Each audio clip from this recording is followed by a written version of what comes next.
আসসালামু আলাইকুম, রিভাই টেকনোলজির পক্ষ থেকে আপনাকে স্বাগতম। তো অনেকদিন পর আসা হলো আরেকটি ভিডিও নিয়ে। আমার হাতে এখন যে সার্কিট বোর্ডটি দেখতে পাচ্ছেন, এটি হলো একটি আইপিএস সার্কিট বোর্ড। এটি ডিজিটাল একটি আইপিএস সার্কিট বোর্ড। তো বোর্ডের যে লাইনগুলো থাকে, সেই লাইনগুলো যারা নতুন তাদের জন্য অনেক কঠিন হয়ে যায়, কোন লাইন কিসের সাথে লাগাবো। তো এখন যে লাইনগুলো দেখতে পাচ্ছেন, এটা হলো এসি ইন, তারপরটা হচ্ছে 270 ভোল্ট, তারপরটা হচ্ছে আউটপুট, এবং তারপরটা হচ্ছে নিউট্রাল, তারপরটা হচ্ছে 140 ভোল্ট। তো এই লাইনগুলি আমরা কিসের সাথে কানেকশন করব, এটাই হলো মূল কথা। তো চলুন আমরা আগে জেনে নেই কোন লাইন কিসের সাথে কানেকশন করতে হবে। তো এসি ইন যেটা আছে, এখানে আমরা ডিরেক্ট ফেস লাইন ইনপুট করব। তারপর যে 270 ভোল্ট আছে, এই 270 ভোল্ট আমরা ট্রান্সফর্মার সাথে কানেকশন করব। তারপর যে আউটপুট আছে, এটা হলো আউটপুট, আমাদের আইপিএসের তৈরি করা কারেন্ট যেটা আউটপুট হবে সেই আউটপুট। তারপর দেখতে পাচ্ছেন নিউট্রাল, এই নিউট্রালে আমরা ডিরেক্ট এসি নিউট্রাল ব্যবহার করব। তারপর যে আছে 140 ভোল্ট, এই 140 ভোল্ট আমরা ট্রান্সফর্মার সাথে কানেকশন করব। তো এখন চলে যাব ট্রান্সফর্মার কাছে। এখন দেখতে পাচ্ছেন ট্রান্সফর্মার, এবং আমরা যদি বোর্ডটা নিয়ে আসি তাহলে বুঝতে পারবো। তো বোর্ডের গায়ে কিন্তু লেখা আছে কোন লাইনে কত ভোল্ট বা কোন লাইন কিসের। ট্রান্সফর্মার গায়ে কিন্তু লেখা নেই কোন লাইন কত ভোল্ট এবং কিসের। তো ট্রান্সফর্মার কোন লাইন কত ভোল্ট এবং কিসের লাইন, এটি জানার জন্য অবশ্যই আমাদের এটিকে মেপে বের করে নিতে হবে।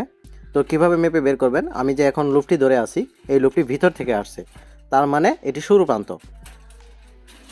আর যেটি বাহির থেকে আসছে একদম লাস্ট, সেটি আমাদের শেষ প্রান্ত। তো শুরু প্রান্তে আমরা যদি এসি নিউট্রাল ব্যবহার করি এবং শেষ প্রান্তে এসি ফেস ব্যবহার করি, সেক্ষেত্রে আমরা একটা মাল্টিমিটার মাধ্যমেই ভোল্টেজটা মেপে নিতে পারবো। তো কিভাবে বের করব, আমরা একটা মাল্টিমিটার নেব, ডিজিটাল মাল্টিমিটার নিয়েছি। তারপর আমরা সিরিজ লাইনের মাধ্যমে এখানে এসি ইনপুট করব। আমরা ডিরেক্ট এসি ইনপুট করব না, সিরিজ লাইনের মাধ্যমে এসি ইনপুট করলে সবথেকে ভালো হবে। তো আমরা একটা সিরিজ লাইন নিয়ে নিয়েছি, এখানে 60 ওয়াট ক্লিয়ার বাল্ব লাগানো আছে। তো আমরা এই 60 ওয়াট ক্লিয়ার বাল্বের এসি সিরিজ লাইনটি আমরা ট্রান্সফর্মারের সাথে ইনপুট করব। তো আমরা শুরু প্রান্তে নিউট্রালটি কানেকশন করে নিলাম, এবং শেষ প্রান্তে আমরা ফেস লাইনটি কানেকশন করে নেব। তো আমরা এখন ফেস লাইনে সোল্ডারিং করে নিলাম ট্রান্সফর্মার সাথে। এখন আমরা মাল্টিমিটারের কাঁটাটি 750 ভোল্টে রাখবো, এসি 750 ভোল্টে রাখবো। তো তারপর আমরা যে কাজটি করব, আমাদের যে মাল্টিমিটারের নেগেটিভ টার্মিনালটি থাকবে সেটি আমরা নিউট্রালের সাথে জুড়ে নেব, মানে সেখানে ধরে থাকবো। তারপর পজিটিভ টার্মিনালটি একটি একটি করে লুপে ধরে ধরে দেখব কত ভোল্ট আছে। তো আমরা এখানে পাচ্ছি 165 ভোল্ট। তারপরটা যদি আমরা দেখি, এখানে পাচ্ছি হলো 180 ভোল্ট বা 83 ভোল্ট 82 ভোল্ট দেখাচ্ছে, এটা আমরা 80 ভোল্ট নিয়ে নেব। তো তারপরটাই দেখতেছি 196 ভোল্ট, তো এটা আমাদের 200 ভোল্ট সেট করে নেব। এখন যেটা আমরা ধরে নিয়েছি এখানে হলো ডিরেক্ট, এটা আমাদের 270 ভোল্ট হবে। তো আমরা কানেকশনগুলো খুলে নেওয়ার পর আমরা এটাকে যদি মার্ক করে নেই কোন তার কত ভোল্ট, সেটা সব থেকে ভালো হবে, বা দ্বিতীয়বার মাপতে হবে না, আমার কাছে আসুক বা যার কাছেই যাক এই ট্রান্সফর্মারটি, সেক্ষেত্রে তার অনেক উপকার হবে। তো আমরা প্রথমটা নিউট্রাল, এটা কমন হিসাবে চিহ্নিত করলাম। তারপর ওটা 160 ভোল্ট চিহ্নিত করব।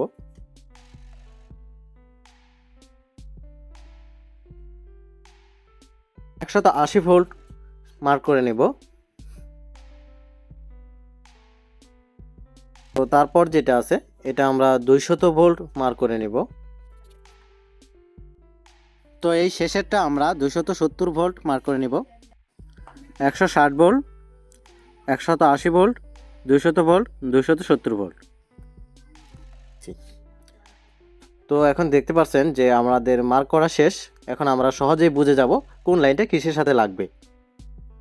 তো আমরা ডিরেক্ট এসি লাইন, আমার হাতে যে দুটি লাইন দেখতে পাচ্ছেন এটি এসি ফেস এবং নিউট্রাল। তো আমরা এই কানেকশনগুলো লাগিয়ে নেই। এসি ইনের সাথে ডিরেক্ট ফেস লাইনটি সোল্ডারিং করে নিলাম। তারপর নিউট্রালের সাথে এসি ডিরেক্ট নিউট্রালটা সোল্ডারিং করে নিলাম। তারপর আমরা যে কানেকশনটা নিব 140 ভোল্ট, বোর্ডে থাকা 140 ভোল্ট, এটি হলো আমাদের ব্যাটারি চার্জিং লাইন। এটি আমাদের ট্রান্সফর্মার 160 ভোল্টের সাথে কানেকশন হবে। তো আমরা এটি 160 ভোল্টের সাথে কানেকশন করে নিলাম। তারপর যেটি আছে আমাদের ট্রান্সফর্মার নিউট্রালটি আছে, নিউট্রালটি আমরা ডিরেক্ট নিউট্রালের সাথে কানেকশন করে নেব। তো আমরা এখানে সোল্ডারিং করে নিলাম নিউট্রালটি। তারপর আমরা কানেকশন করে নেব আউটপুট।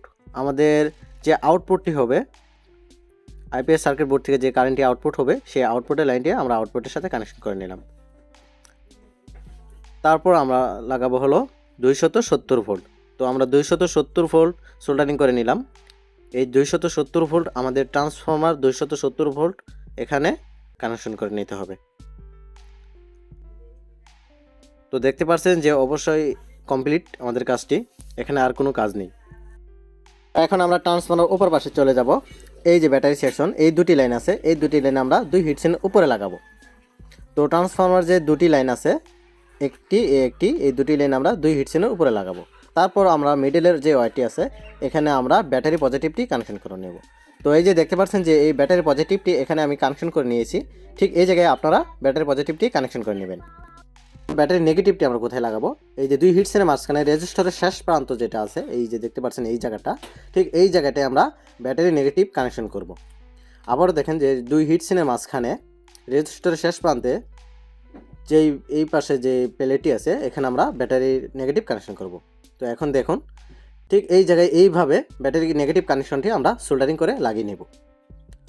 তারপর চলুন এই যে 9 ভোল্ট একটা ট্রান্সফর্মার আছে, ছোটো একটা ট্রান্সফর্মার, এটা আমরা কোথায় লাগাবো? তো এখানে দেখুন বোর্ডে দেখা যায় 9, 9 এবং 0 তিনটা লাইন আছে, 9 এবং 9 তারপর হলো 0। তো এই তিনটা লাইন আমরা কোথায় লাগাবো? ট্রান্সফর্মার যে তিনটি লাইন আছে, দুই পাশে যে দুইটি লাইন আছে সেই দুইটি লাইন হলো আমাদের 9, 9 করে, এবং মিডলেরটি হলো আমাদের হলুদ কালারের, সেটি হলো 0। তো আমরা দুই পাশের 9, 9 দুটি 9-এর সাথে লাগিয়ে নেব, এবং 0 এই যে 0টি যে আছে 0টি 0-এর সাথে লাগিয়ে নেব। তারপর আসুন ইনভার্টার সুইচ সেকশনে। তো আমাদের এই যে দুটি লাইন দেখতে পাচ্ছেন, এটি হলো ডিসপ্লের এই পাশে দুটি লাইন আছে, এই দুটি লাইন হলো আমাদের ইনভার্টারের সুইচ। তো এখানে আমরা সুইচ কানেকশন করে নেব। তারপর মিডিলে দেখেন, বোর্ডের মিডিলে থাকা লাইনে দেখেন এখানে দুটি লাইন আছে যেটি হবে আমাদের কুলিং ফ্যানের। তো এই যে দুটি লাইন দেখতে পাচ্ছেন,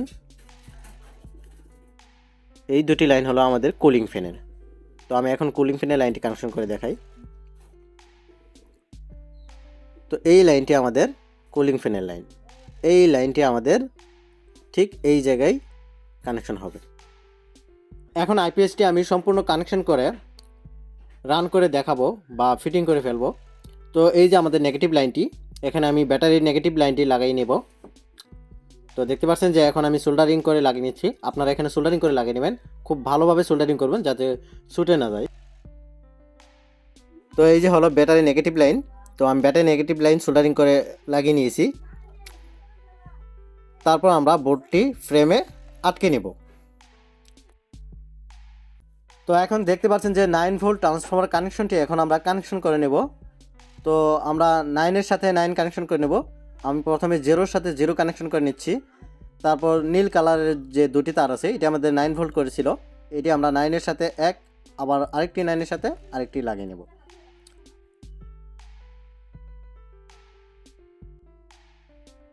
তো আমাদের 9 ভোল্ট ট্রান্সফর্মার ভোল্টেজ কানেকশন করা শেষ। এখন আমরা ব্যাটারির পজিটিভ থেকে একটি লাইন শর্ট করে নিয়ে তারপর আমরা বোর্ডে ব্যাটারি পজিটিভ লাইন দিতে হবে। তো আমরা বোর্ডে পজিটিভ লাইনটি দিয়ে নিলাম, এটা 12 ভোল্ট ব্যাটারি পজিটিভ লাইন।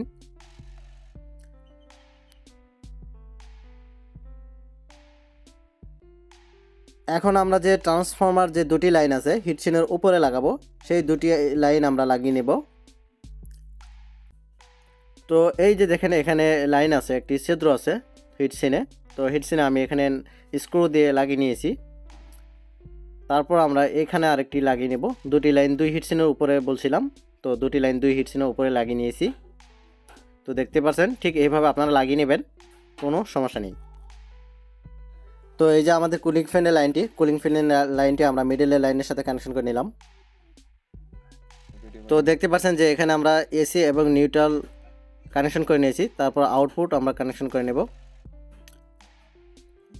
তো 270 ভোল্ট লাইনটি আমরা এখানে কানেকশন করে নিলাম ট্রান্সফর্মার 270 ভোল্টের সাথে। তারপর আমরা 140 ভোল্ট লাইনটি আমরা 160 ভোল্টের সাথে কানেকশন করে নিলাম ট্রান্সফর্মার।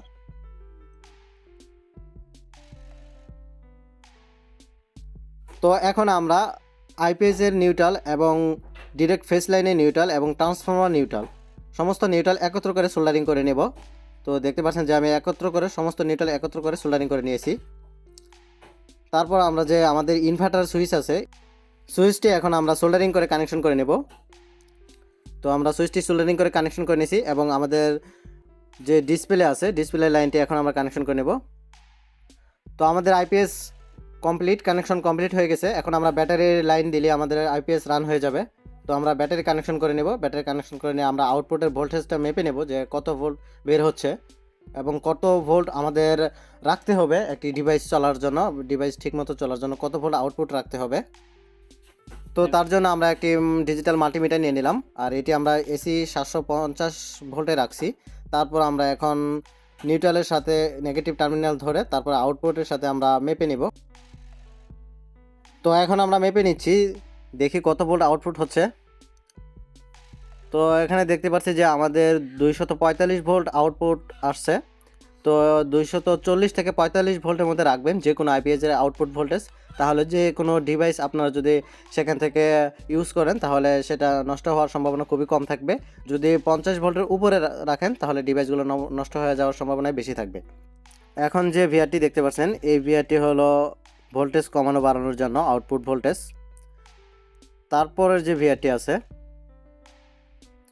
এই ভিআরটি হচ্ছে আমাদের লোড। তো আপনি কত ওয়াট লোডে রাখতে চান, কত ওয়াট লোড হওয়ার পর ওভারলোড হবে সেটি হলো আমাদের এই ভিআর। এটি কমালে লোড কমানো বাড়ানো যাবে। তারপরে যে ভিআরটি দেখতে পাচ্ছেন এই ভিআরটি হচ্ছে আমাদের এম্পিয়ার, চার্জিং এম্পিয়ার। কত এম্পিয়ার আপনি চার্জ করতে চান সেটি আপনি এখানে মিলিয়ে নিতে পারবেন। তো এই ছিল আজকের ভিডিও। যদি ভালো লাগে অবশ্যই চ্যানেলটি সাবস্ক্রাইব করে লাইক কমেন্ট করে পাশে থাকবেন। তো এখন আমরা আইপিএস এর লোড দিয়ে দেখব। তো এখানে দেখতে পাচ্ছেন 11% দেখাচ্ছে ব্যাটারি লেভেল। তো মিটারটি আমাদের সুন্দরভাবে চলছে। তো 11% লোড দিয়ে দেখালো, আমরা কি লোড দিয়েছি তার জন্য 11% দেখালো। তো আমরা দেখে এখন কি লোড দিয়েছি। তো দেখতে পাচ্ছেন যে আমরা 60 ওয়াট ক্লিয়ার বাল্ব লোড দিয়েছি, তার জন্য 11% লোড দেখাচ্ছে। 60 ওয়াট ক্লিয়ার বাল্বে 60 ওয়াটে 11% দেখাচ্ছে।